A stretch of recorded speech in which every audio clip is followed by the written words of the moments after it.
Guys, nandito ako sa likod na garden kasi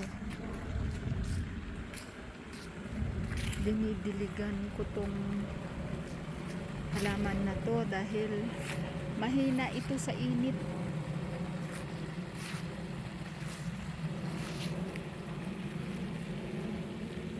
Ang ano niya, ang ganda niya, malalaki ang dahon.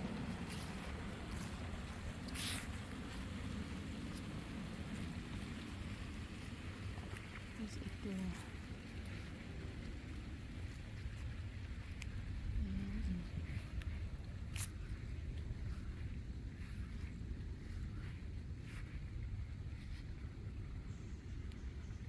Ito din, kailangan din diligan.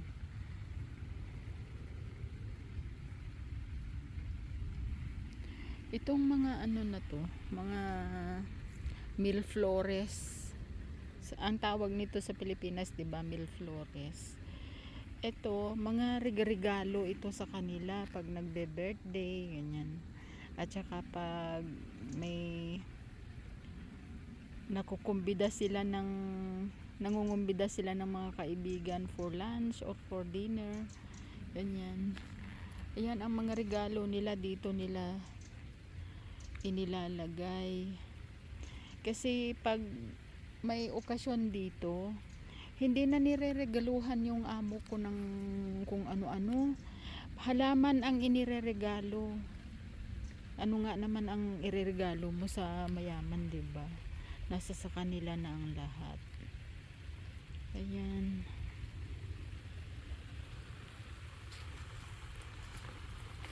Kahapon guys, ang init. Ayan oh, na sunburn na siya.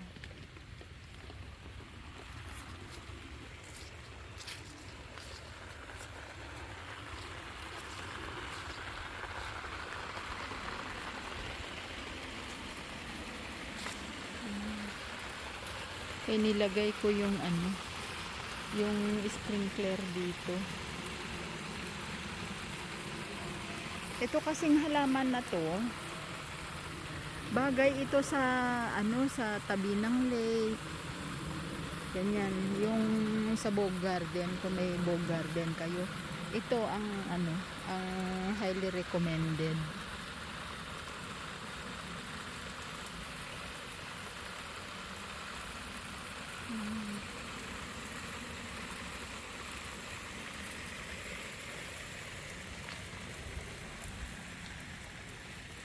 Iniisip kasi namin kung saan namin ilagay si yung labi ni Kenzo.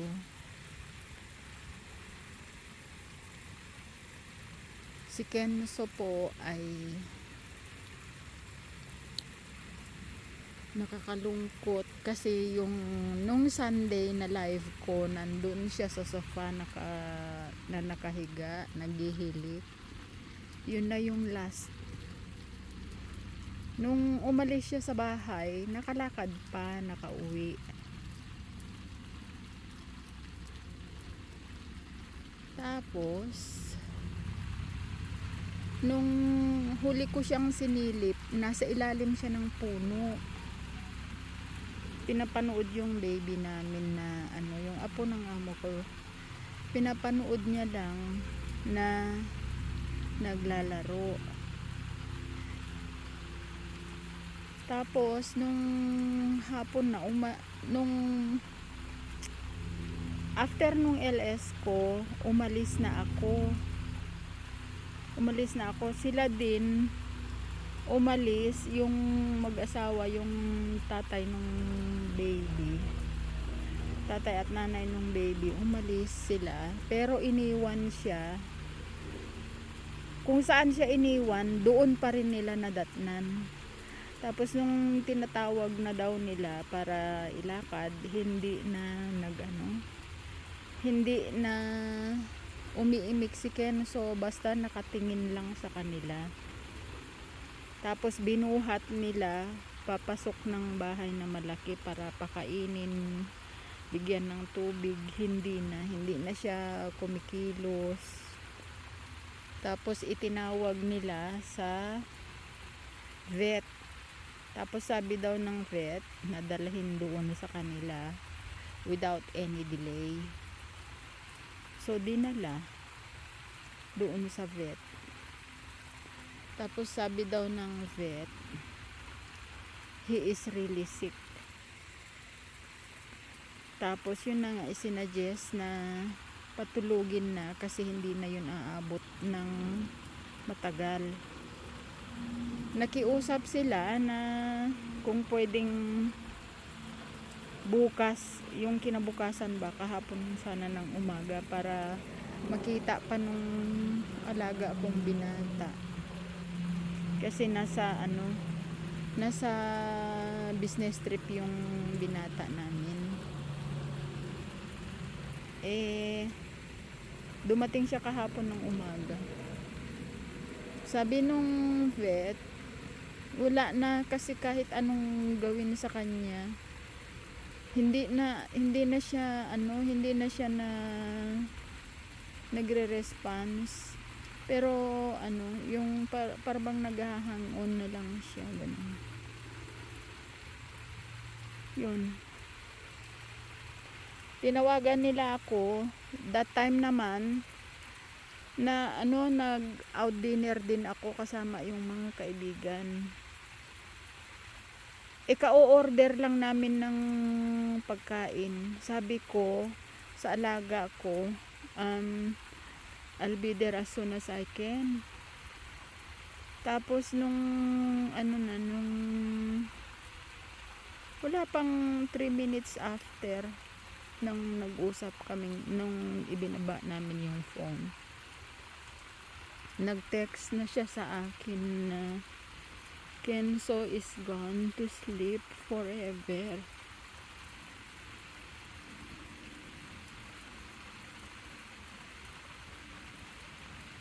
Kaya yun, sabi niya, we are on our way home. Nakakalungkot, pero on the other side naman is kung nagsasuffer man siya ng sakit na hindi niya masabi sa amin, diba, wala na, no more pain na, ganun yung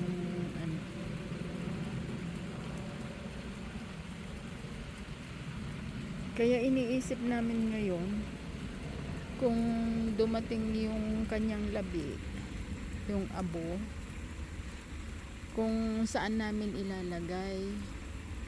Ang suggestion ko doon sa alaga kong panganay, since na may bahay siya, may garden, sabi ko doon mo na lang ilagay kasi pag mag-downsize ang magulang mo at ibebenta itong bahay, hindi na natin maano si Kenzo.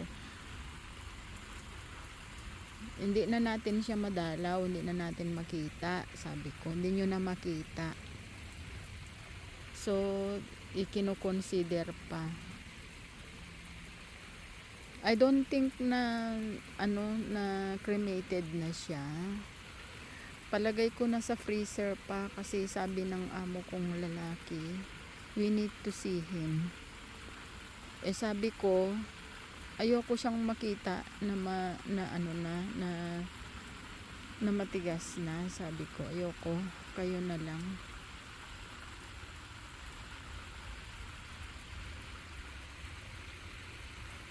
Kaya yun, hindi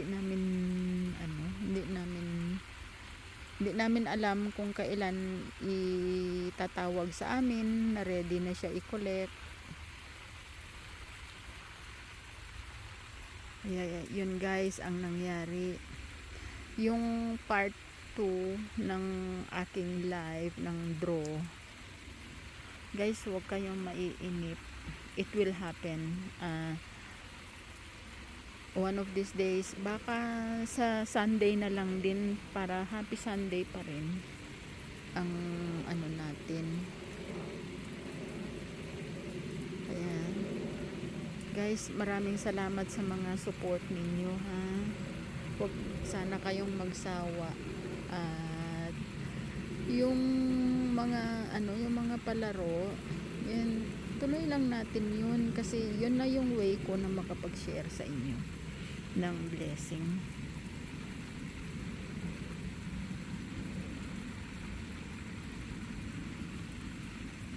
At tapusin ko na po itong video na to. Mag-ingat po kayong lahat at magkita-kita ulit tayo sa susunod kong live. Ituloy nyo pa rin ang panunood at pagbabakas sa mga upload ko. Yun nga ang ano ko, the more bakas, the more chance of winning. Okay, mga kapatid, ingat po kayong lahat, lalo na sa mga nasa malalayong lugar, malalayo sa family. Guys, alagaan po natin ang ating kalusugan. Huwag magpapalampas ng gutom, huwag magpakapuyat. Yun po ang ano natin, ang number 1 na nire-require ng katawan natin. Kaya mag-ingat po tayo.